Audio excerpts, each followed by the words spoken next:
Scott is an atheist calling from New York, wants to know how to reconcile with Reformed MAGA people. Hey, Scott, how are you?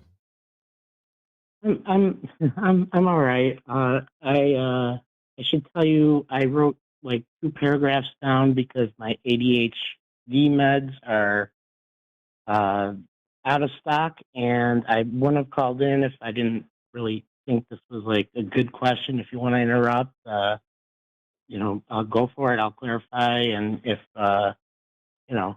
you can tell me where I'm wrong if afterwards, I guess, if you don't mind. Um, it's Sure. My question is broadly, how do we handle our treatment of Reformed MAGA members? If there were more of an off ramp from the beginning, would there have been cooler heads and more openness to learn and be aware of their blind spots? Also, do we need their recruitment in fighting the rich? They seem capable of hate. How do we square that? The South still romanticizes the fight they put up for the lifestyle they led during and before the Civil War. We don't want this to happen again. Is accountability possible out of necessity or prevention, not hate? If we get out of this mess, is there something we should seek, or should we just? Okay, Scott. Um, I'm not yeah, taking go notes. I'm for it. writing it all down, and I'm not playing 20 questions. So let's do this. Let's do Oh, this sure. as efficient. It's all right. Let's do this as efficiently as we can. When you say how do we reconcile with Reformed MAGA folks, how do you know they're Reformed? Um, Good question. I mean, I I just raised a suppose bunch of there money are. along with my friends for recovering from religion. I'm hoping that very soon there's also a recovering from Republican organization as well.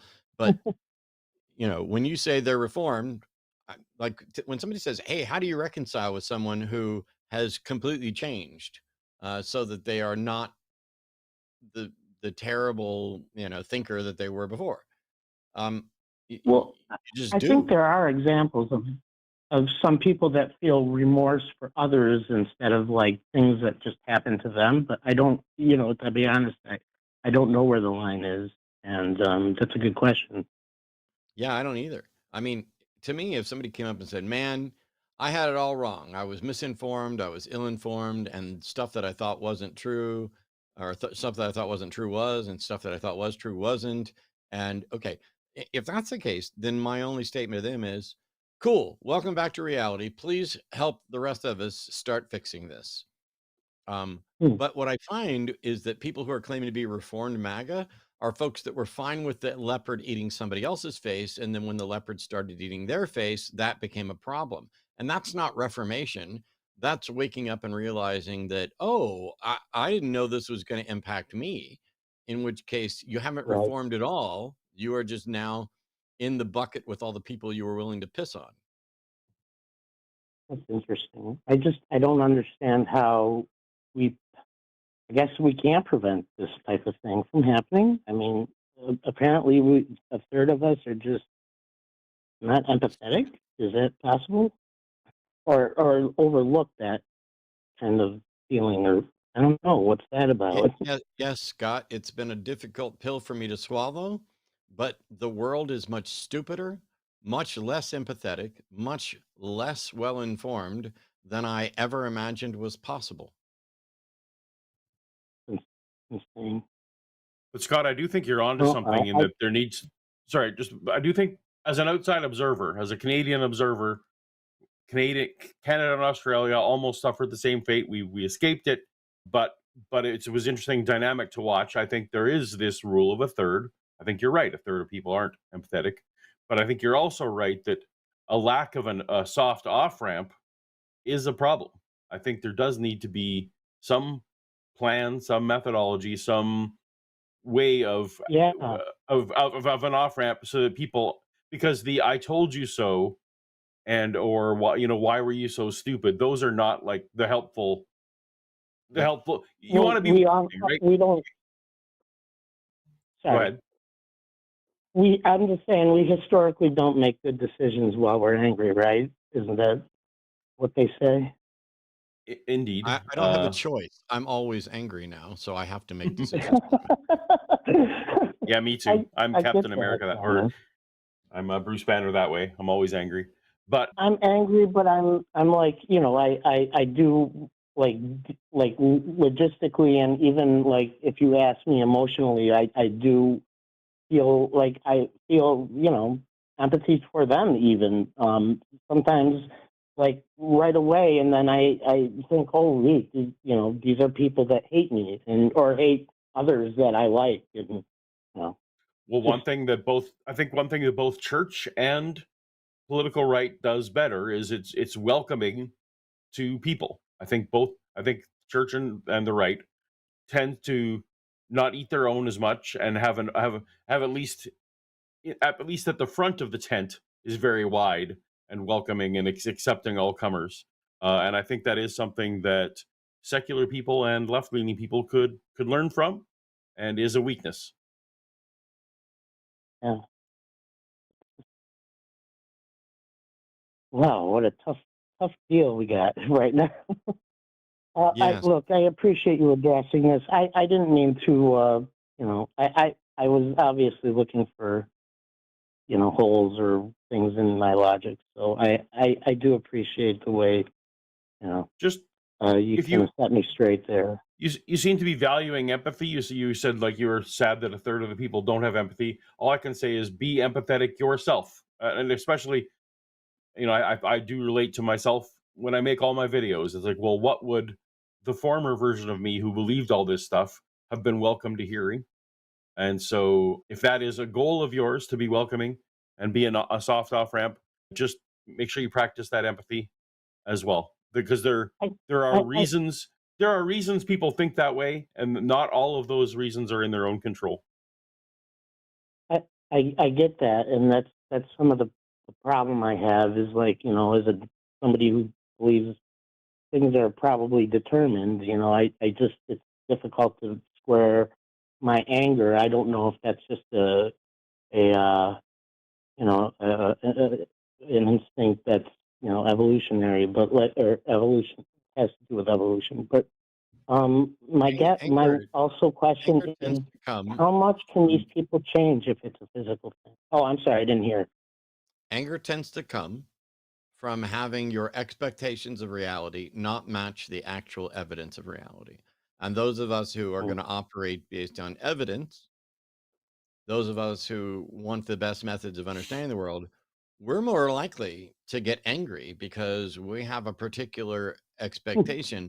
And then when it's defeated, the question then becomes, how could I have been so wrong? And so you begin to change.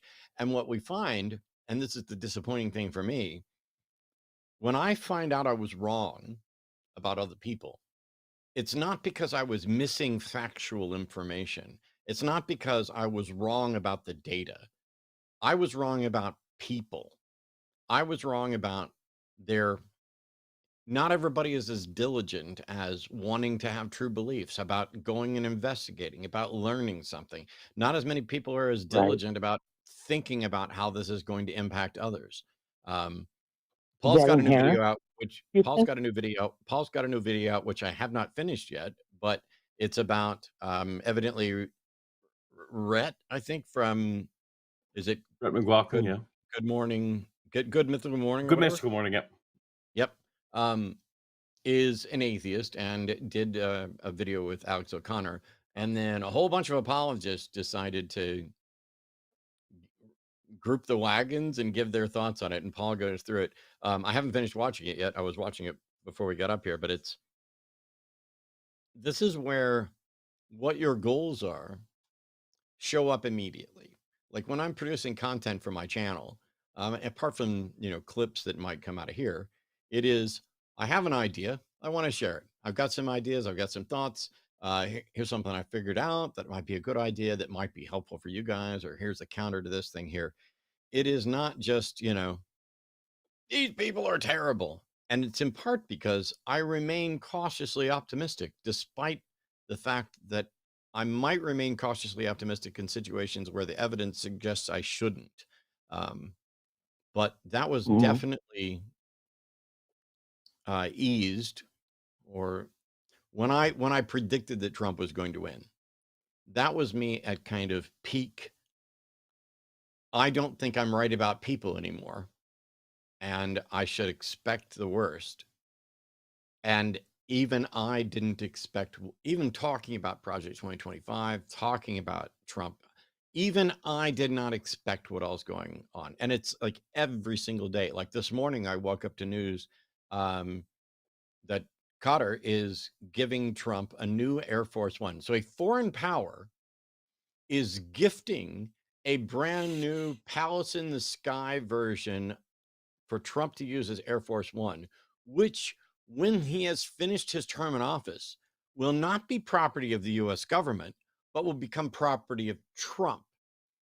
Here's a $400 or $500 million airplane or whatever it is that a foreign power is gifting to the United States so that Trump can have a palace in the sky that he's going to get to keep after he leaves office, and it becomes part of the Trump library. And yet his minister of propaganda is standing out there just the other day suggesting it's absurd for anybody to think that Trump is enriching himself off this. He gave up his opulent lifestyle in order to come and serve you as president. And I'm like, how stupid can people be to think that any of the words out of her mouth about that are fucking true? I don't get it. And so when you Yeah, talk about how sorry. do we potentially, if somebody truly reforms from having bad ideas and not caring about other people and voting for things that advocate, problematic scenarios, if they truly reform, great. I'm just dubious that some of these people who are now getting their faces eaten have reformed at all. It's like the kid that's fine doing something until he gets caught, and then he's incredibly sorry, but he's not sorry he did it. He's sorry he got caught. Yeah. I guess that kind of leads into the question that I had. I'm sorry, I'm so eager to. I get nervous on the phone, but anyway, do you think these are inherent traits, or are they learned, or both, or can you change your physiology? Can you change your habits? What's the likelihood of any of that? I don't think there's any way to answer that. I think for some people it's probably reparable, and some people it may not be. Okay. I changed, so it's not. It's at least possible. That's the only evidence I can ever point to for myself. It's at least possible. I mean, yeah, I've seen it happen, right? I mean, it has happened. I know there's a lot, of people who are like, I still like Trump, but could he not kill my daughter? Or it's like crazy. It's a weird world. Okay, I appreciate your time, everybody. Thanks, Scott. Thank you. Thanks, Scott. Have a good day. Yeah. Thanks, you too. Yeah, it's difficult because we know that some people can change. We have good reason to suspect that there are some people who are going to be immune to change. And the only thing I can say is that I don't know how to tell the difference between who's going to change and who's not until I actually interact.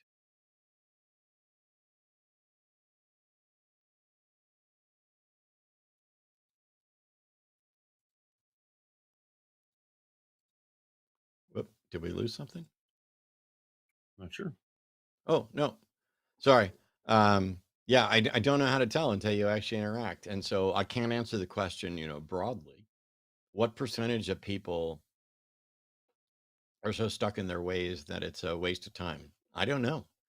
And honestly, I don't care, because if there are some people out there who are able to change, then I think I have a duty, as do other people, to work towards that change, because I benefited from all the people who did this stuff before me. I benefited from the people who fought the hard lessons, or fought the hard battles, who learned lessons, who figured out the wrong ways of doing stuff, who pointed out the flaws in this, who did research on this religion, that religion, this aspect of psychology, that aspect of psychology, this aspect of biology, the people who understand the financial stuff that I don't grasp, or the science stuff that I don't grasp. I benefit from all of those people. So it would seem to be absolutely the height of privilege and arrogance to say, you know what? I don't have any obligation to share what I've learned. I mean, of all the things that offend me, the notion that someone could feel that it's okay to be a sponge and benefit from all these other people and then not do anything at all to share what you've learned and benefited.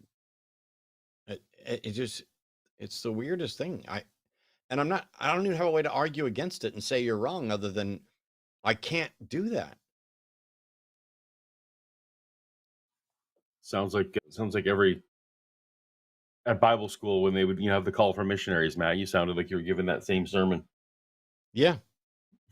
It's, when I was a Christian, I felt, although I frequently shirked a responsibility and duty to, under First Peter 3:15 and others to share my faith. And at that point, it was, I don't know who the Holy Spirit's going to interact with. That's not my job. My job is to be out and interacting so that the Holy Spirit has a conduit to, I don't know Right? why that was necessary, but so the Holy Spirit shouldn't need a conduit. And if it needed a conduit, how did the first person, reach this? But on the off chance that it becomes a benefit, and I think the view is that the Holy Spirit could do this without you, but it's easier with you because of the psychology of human beings. And if human beings hear something strange for the first time, it's dismissed, and the second time it's like, hey, wait, I've heard that before, and the third time it's a pattern. And so similarly, Hmm. if you've never heard of Jesus and the story and you think it's absurd and completely unbelievable, that makes sense. But when you find 10 other people who believe it and 50 other people believe it and a church that believes it and millions who believe it, all of a sudden you feel bad for being the one that dares to question this. Who am I to say these 300 million people are wrong? Well, I'll tell you who I am. I'm the guy that didn't just lap up what I was spoon fed and decide to not question it. I decided to care whether or not there was good reason, in part because I felt an obligation to reach people who did not have this information and who would ask the difficult questions. And I felt if this is true, then I should have access to the answers to the difficult questions that these people are asking. And as it turns out, if you actually go out with an eye to the truth, to seek the factual information, the empirical evidence that might reward this, you end up an atheist more often than not. And it's like there are theists out there that will and you've heard them call in and they'll be like, Matt, you're looking for empirical evidence when no such thing is possible. Okay. I'm not necessarily looking for empirical evidence. I think that empirical evidence should be preferable for claims that impact the physical reality. But if you have some other way of knowing, I'm at least willing to consider it. I'm willing to consider that you might have a way of knowing something outside of empirical evidence. But when you listen to those people, it's either, oh, it's been privately revealed to me. Okay, well, when it's been privately revealed to me, then maybe I'll have a good reason, but your private revelation is useless to me. Or you're just evaluating it wrong, Matt. It's a thing of faith. You know, if we could prove God, it wouldn't be a challenge for anybody to believe. Correct. Why should it need to be a challenge? What is it about the most important truth that anybody could possibly realize that makes it something you have to turn your brain off to set aside sound epistemology to take a leap of faith? Where, why is that a good thing? If you've got the answer, call in and tell us. 'Cause we're still waiting.